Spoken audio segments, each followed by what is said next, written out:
بسم الله الرحمن الرحيم الحمد لله رب العالمين والصلاة والسلام على أشرف الأنبياء والمرسلين وعلى آله وصحبه أجمعين.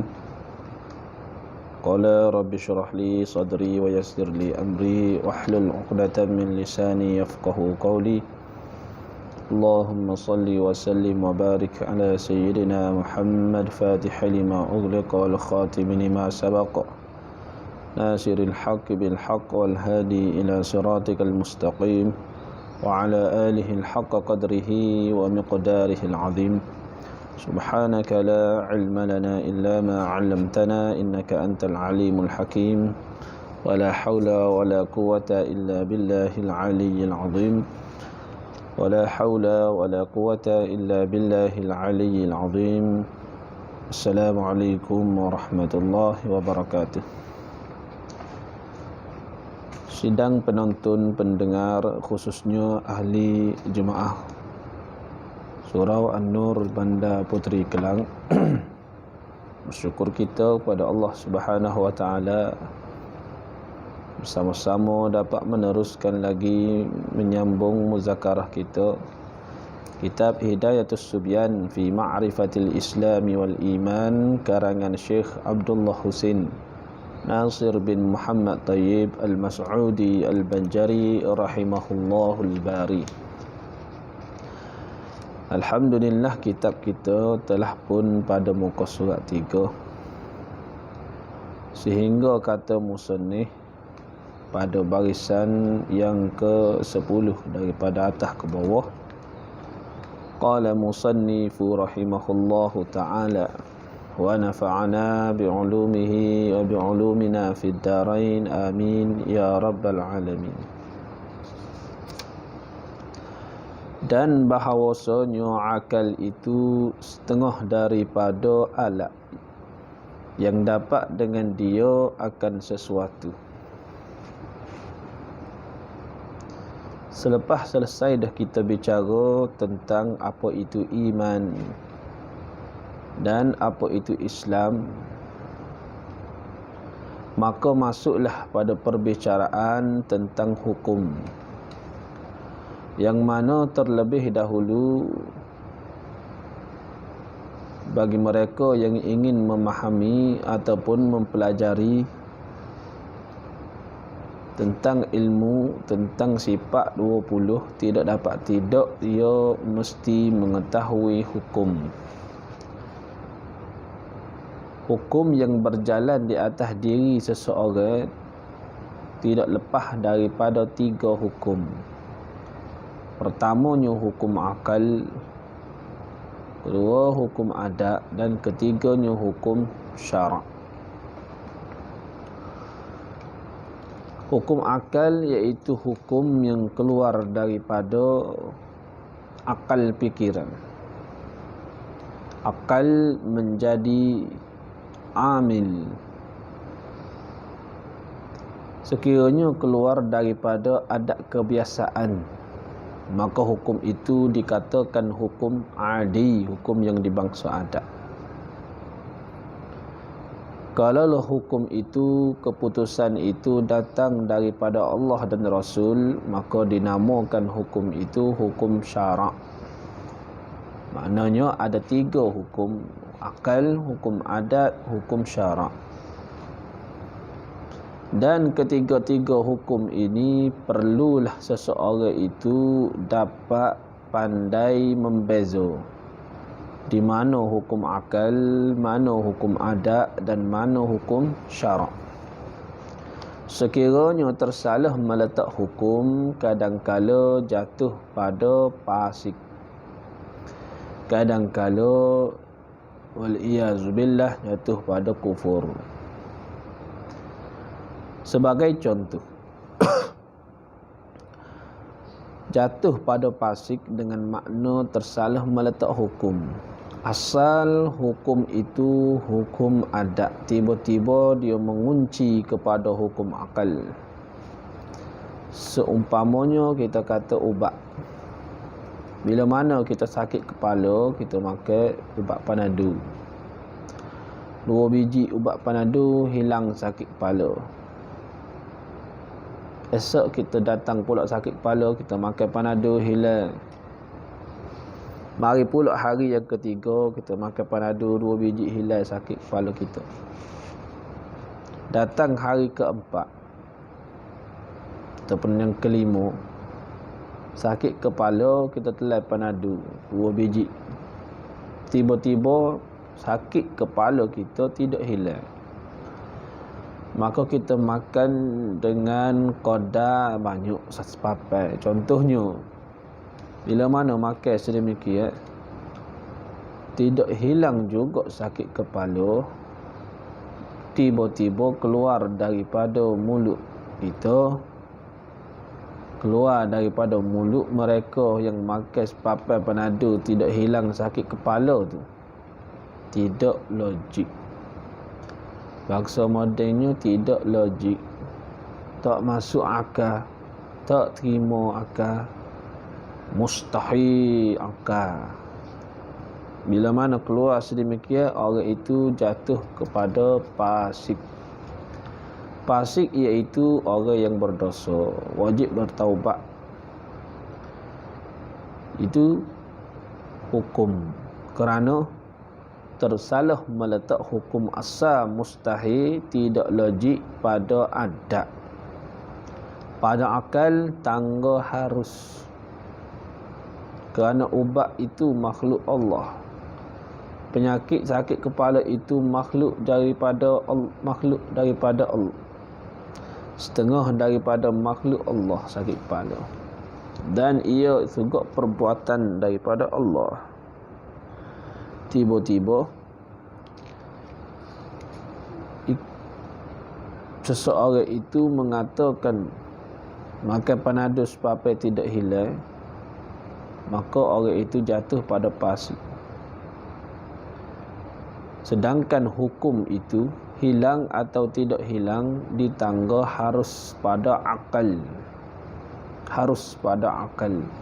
Tiba-tiba mustahil pada akal dikata, tak masuk, tak terima akal, maka orang ni jatuh pada fasik. Sebab itu kena ketahui, pandai meletak hukum. Umpama dahaga air hari ni buat kerja, dahaga air minum air segelas. Esok pula dahaga air minum air pula segelas. Lusa buat kerja pula minum air segelas, tak hilang dahaga.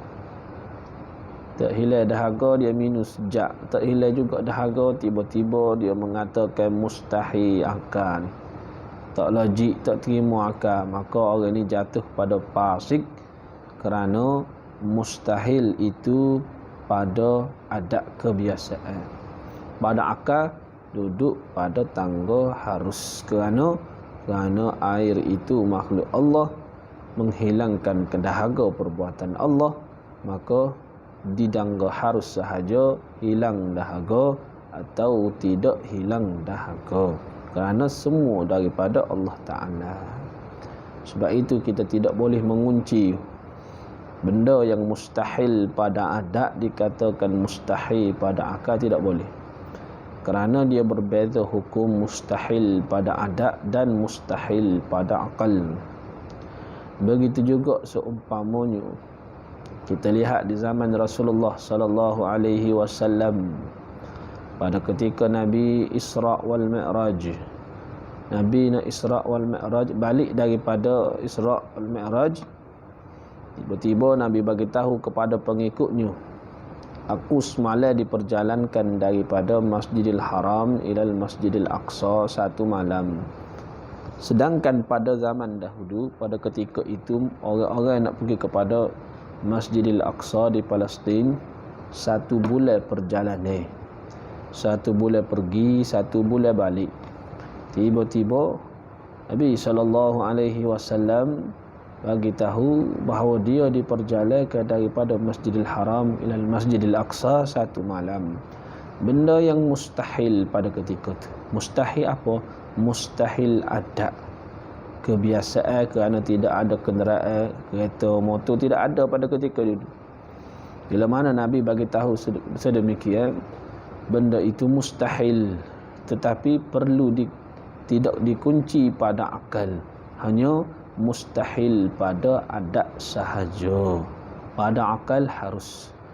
Tetapi pada ketika itu ramai mana pengikut dah yang telah beriman dah murtad, kembali kepada kufur kerana ingkar apa yang diberitahu oleh Rasulullah sallallahu alaihi wasallam, yang mana beliau diperjalankan daripada Masjidil Haram ila Masjidil Aqsa.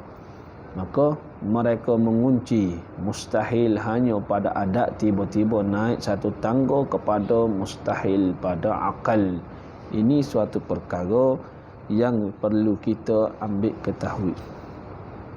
Kita lihat As bin Wahid.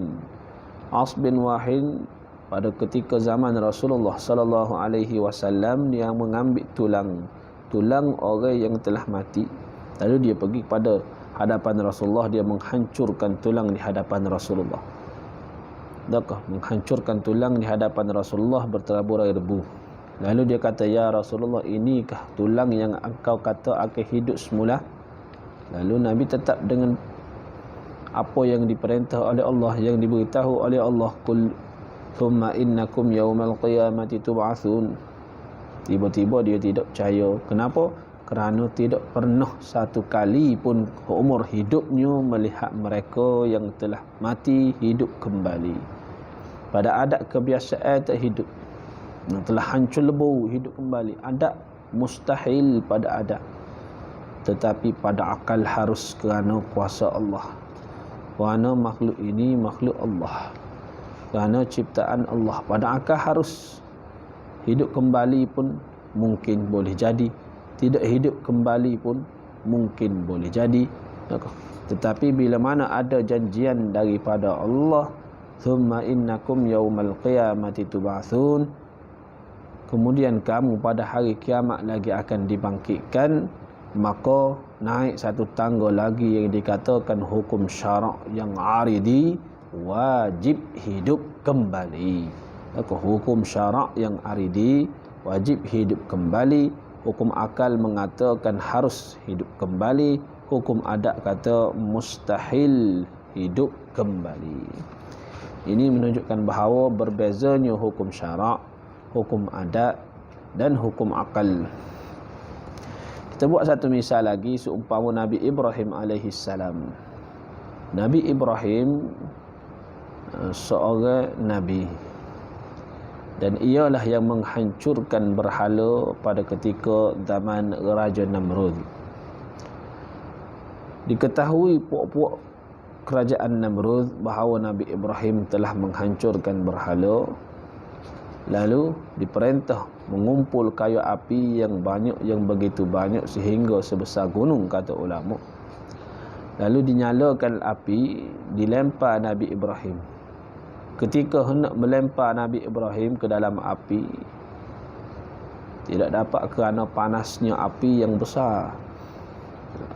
Lalu digunakan lastik bidah, digunakan lastik getah, tarik, lalu letak Nabi Ibrahim dan lepas. Ketika terbangnya Nabi Ibrahim hendak tercunam ke dalam api, datang malaikat Jibril.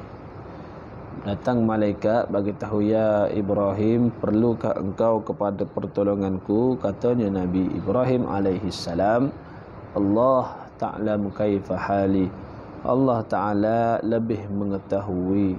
Allah Ta'ala mengetahui hal keadaan diriku. Lalu hampir-hampir jatuh masuk ke dalam api. Datang lagi datang lagi malaikat Jibril mari bagi tahu, ya Ibrahim, hendakkah engkau pertolonganku?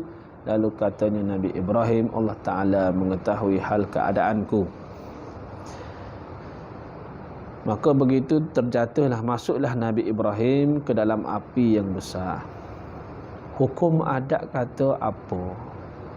Bila mana sesuatu masuk ke dalam api, lebih-lebih lagi api yang besar, hukum kata wajib hangus pada adat.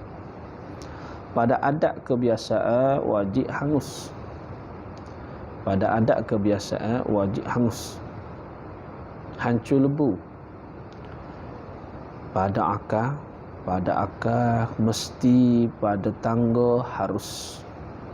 Akal mesti pada tangga harus pada akal. Harus pada akal kerana api itu makhluk Allah. Perbuatan membakar itu perbuatan Allah. Maka kalau hendak menghanguskan Nabi Ibrahim boleh jadi. Kalau hendak membiar tidak hangus Nabi Ibrahim boleh jadi. Ini semua pada tangga harus pada akal. Pada adab wajib hangus. Wajib hangus. Pada syarak, bila mana ada janjian daripada Allah, orang panggil wajib syarak yang aridi. Qulna ya naru kuni bardan wa salaman ala Ibrahim.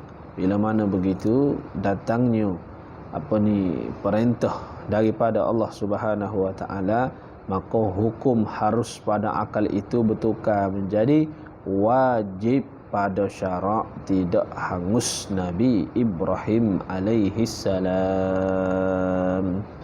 Ini hukum-hukum yang berbeza. Pada adab wajib hangus, mustahil tidak hangus. Pada akal harus hangus, harus tidak hangus. Pada syarak wajib tidak hangus. Ini hukum berbeza yang perlu seseorang itu pandai meletakkan hukum. Sekiranya tersalah meletak hukum, kadang-kala jatuh pada fasik, wajib bertaubat, dan kadang-kala jatuh kepada kufur kerana ingkar mukjizat. Sebab itulah perlu kita amati tiap-tiap hukum yang akan dibicara nanti, dan tiap-tiap hukum inilah sebagai wasitah seseorang itu nak memahami akan sifat 20.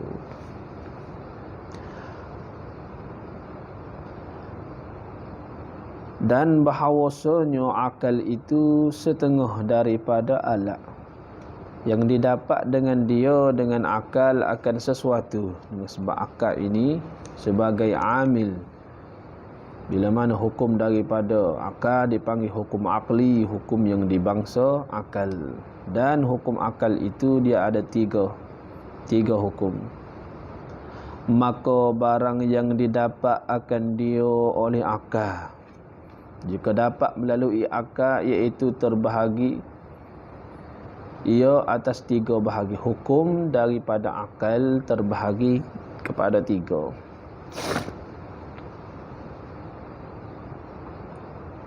Pertamanya, barang yang mendapat akan dia oleh akal akan ada semata-mata, padahal tiada menerima ia akan nafi sekali-kali, maka dinamakan dia wajib.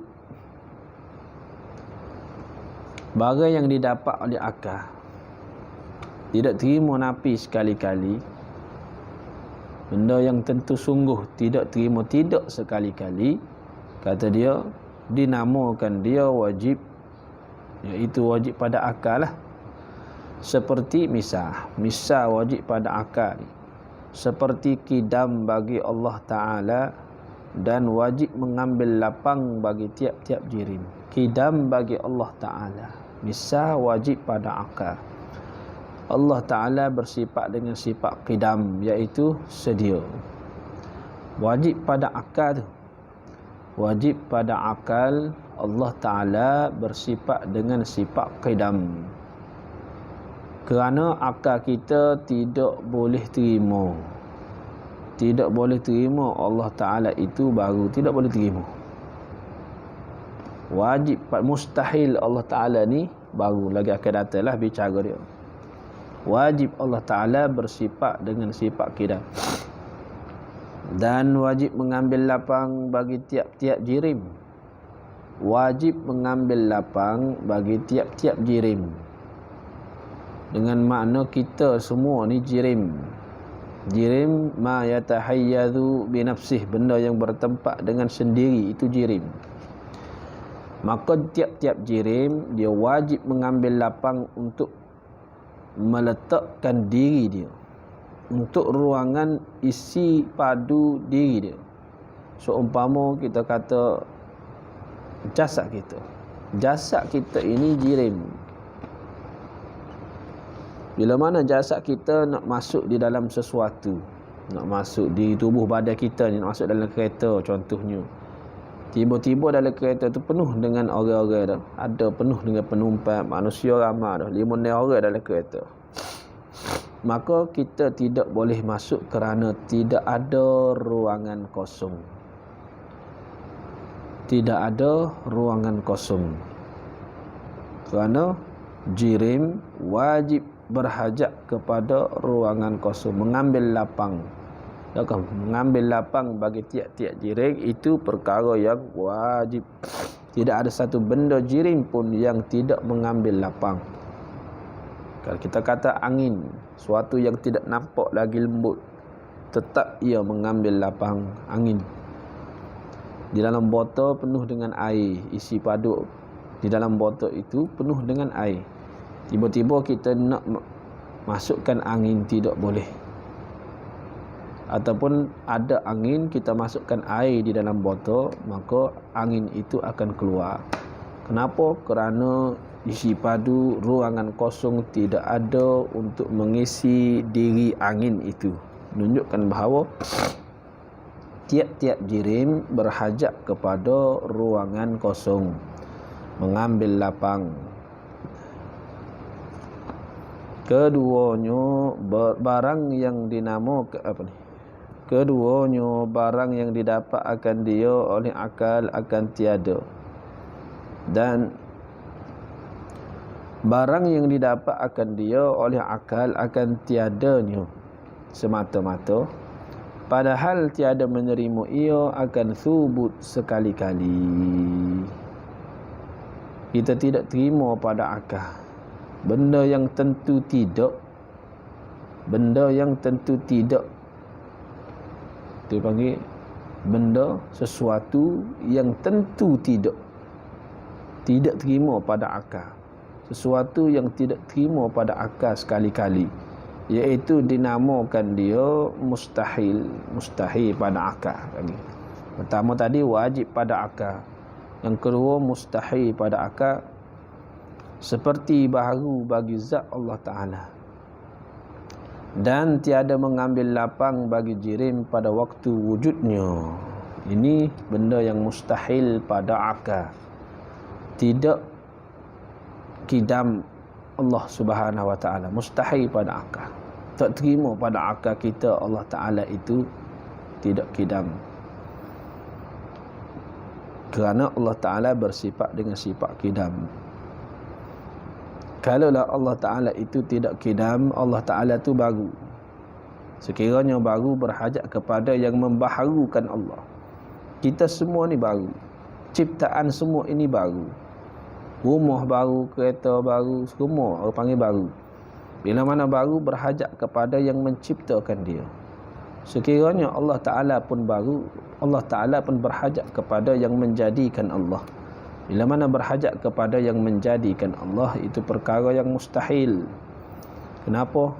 Kerana Allah Subhanahu Wa Ta'ala mengatakan dalam Quran, Rabbil Alamin, Tuhan sekalian alam. Tiba-tiba ada yang menjadikan Allah, membaharukan Allah. Maka yang membaharukan Allah itu tidak layak kita nak katakan ia Tuhan. Kerana Allah Ta'ala sendiri Allah, Allah Ta'ala sendiri Tuhan. Maka yang menciptakan Allah pun baru. Dan yang menciptakan Allah pun baru. Yang menciptakan Allah pun baru. Maka baru dibaharukan oleh sesuatu. Maka naik tidak tahu di mana punca asal, dipanggil mustahil pada akal. Tak ada sud. Bila mana mustahil pada akal, Allah Ta'ala mustahil, tidak kidam. Dan tiada mengambil lapang bagi jirim pada waktu wujudnya, itu mustahil pada akal. Tak terima pada akal kita ni. Tiada mengambil lapang bagi jirim, tidak mengambil ruangan kosong untuk diri dia pada waktu wujud, pada ketika ia ada. So, umpama diri kita sekarang ni tengah ada kan. Bila mana tengah ada, berhajat kepada ruangan kosong.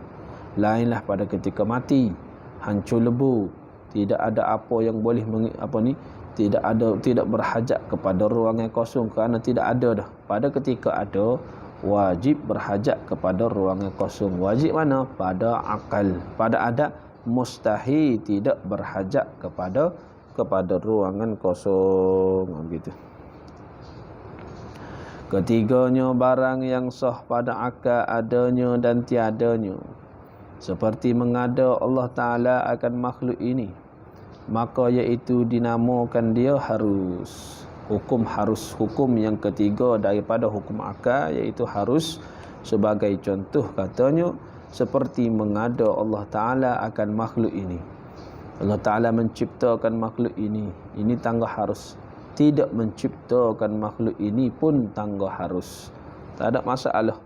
Kuasa Allah Ta'ala nak buat makhluk ni begini, tidak mahu buat makhluk ini pun semua itu atas kekuasaannya. Maka hukum akal mengatakan harus pada akal. Habislah bicara tentang hukum akal. Maknanya hukum akal terbahagi kepada 3. Wajib pada akal, benda yang tentu sungguh tidak terima tidak sekali-kali. Gerak dan diam wajib di dalam masa yang berlainan. Itu wajib pada akal. Benda yang tentu sungguh. Gerak atau diam wajib di dalam masa yang berlainan. Itu benda yang wajib pada akal. Benda mustahil pada akal, benda yang tentu tidak terima pada akal sekali-kali. Seumpama, sebagai misal, benda yang mustahil pada akal, gerak dan diam di dalam satu masa yang sama. Itu mustahil pada akal. Gerak, diam pada sesuatu benda itu di dalam satu masa yang sama, mustahil. Meja sekarang ini sedang tidak bergerak, tiba-tiba di saat yang sama, minit yang sama, meja ini bergerak. Saat itu juga meja ini tidak bergerak. Ini benda mustahil. Berhimpun sesuatu yang mustahil. Gerak dan diam di dalam satu masa yang sama, mustahil. Kipas sekarang ni tengah bergerak. Pukul 8, 15 minit kipas tengah bergerak. Tiba-tiba pada masa yang sama, 8.15 minit, kipas itu juga berhenti. Ini menunjukkan bahawa perkara yang mustahil, tidak terima pada akal, gerak dan diam di dalam satu masa yang sama. Itu salah satu contoh benda yang mustahil pada akal. Dan yang ketiga, harus kuasa Allah Ta'ala. Boleh buat semua. Benda yang harus sama ada. Nak buat pun tak ada masalah, tidak buat pun tidak ada masalah. Ini kuasa Allah Subhanahu wa Ta'ala.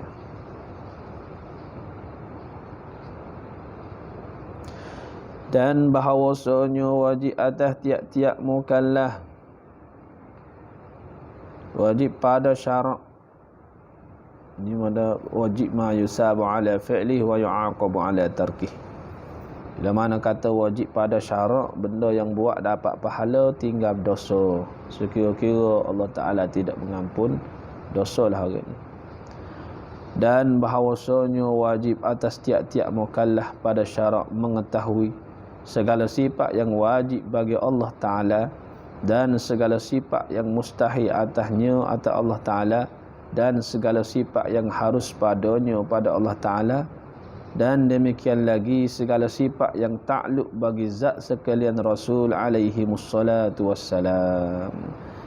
Wajib pada kita semua mukallaf ini wajib mengetahui, belajar segala sifat yang wajib bagi Allah, segala sifat yang mustahil atas Allah, segala sifat yang harus pada Allah. Begitu juga kata dia, segala sifat yang takluk, mana yang berkait dengan zat sekalian Rasul alaihi mussalatu wassalam. Wajib juga kita kena tahu perkara sifat yang wajib bagi Rasul, sifat yang mustahil atas Rasul, sifat yang harus pada Rasul alaihi mussalatu wassalam. Itu lagi akan kita bicara insya-Allah. dan bahawasanya segala sifat yang wajib bagi Allah Ta'ala, yang wajib atas tiap-tiap mukallaf mengetahuikan dia dengan tafsilnya itu 20 sifat jua. InsyaAllah kita sambungkan datalah. Sekadar itu sahaja pada malam ni. Moga muzakarah kita ada manfaatnya dan dipandang oleh Allah dengan pandangan rahmatnya, diberikan kita kasih sayang, diberikan kita kesembuhan, diberikan kita jauh daripada wabak, jauh daripada bala dan jauh daripada perkara-perkara yang kita tidak ingini, dan dibangkitkan kita bersama dengan puak-puak mereka yang mukhlisin dan ikhlas pada Allah, dijadikan kita orang yang muhsinin, sentiasa berbuat baik, dibangkitkan dengan orang-orang yang soleh, para sahabat dan junjungan besar Nabi Muhammad sallallahu alaihi wasallam, insyaallah. Wallahu a'lam wa ilmuhu wa atam. Bismillahirrahmanirrahim. Alhamdulillahirabbil alamin. Wassalatu wassalamu ala asyrafil anbiya'i wal mursalin wa ala alihi wa sahbihi ajma'in. Allahumma tahhir qulubana minan nifaq wa a'malana minar riya'i wal ujub. Allahumma ighfir lana warhamna warda 'anna wa taqabbal minna wa adkhil jannata wa najjina minan nar. Allahumma ighfir lana dzunubana wa liwalidina wa limasyayikhina wa li jami'il muslimina wal muslimat wal mu'minina wal mu'minat bi rahmatika ya arhamar rahimin. Sallallahu ala khairi khalqi sayyidina Muhammad wa ala alihi wa sahbihi wasallam. Alhamdulillahirabbil alamin wal 'afwu minkum. Wassalamu alaikum warahmatullahi wabarakatuh.